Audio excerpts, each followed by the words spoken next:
Every time I rang the pet bell, that grumpy billionaire would rush to my side immediately, just because I'm a top-tier dog trainer. No matter how ferocious a dog is, it would turn gentle in front of me. One day, a wealthy woman came to me, begging me to train her son. She said her son had extremely unstable emotions, often refusing to eat, drink, or speak. She had consulted all kinds of doctors, but none could cure him. I told her I only trained dogs, not humans, but she pulled out a $5 million reward. Seeing I could make so much money, I agreed. Shortly after, I arrived at her son's house, but I knocked on the door for half an hour, and no one answered. Just as I was thinking about how to get in, the door suddenly opened, and I fell into a man's arms. Seeing how handsome he was, I decided I had to help him. I introduced myself, but he ignored me and started playing mobile games. However, I had long been prepared for being snubbed. I walked into the room, pulled open the curtains, and let the sunlight stream in. He was very annoyed by my action. I told him sunlight could heal all bad moods. To drive me away, he actually unbuckled his belt and approached me, saying he liked being naked at home. He thought I would be shy, but I praised his figure generously.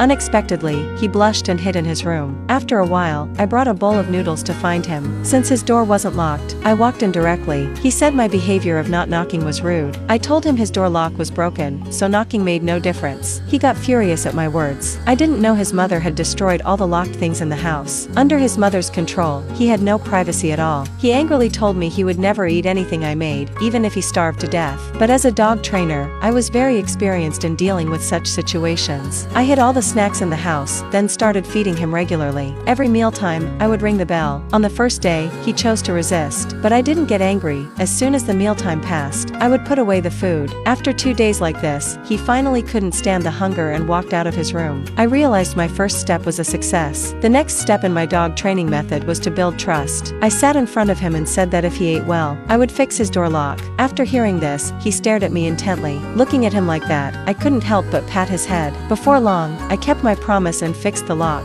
even handing him the key. He was deeply moved, so that night, he ate obediently. After finishing his meal, he even wanted me to pat his head again.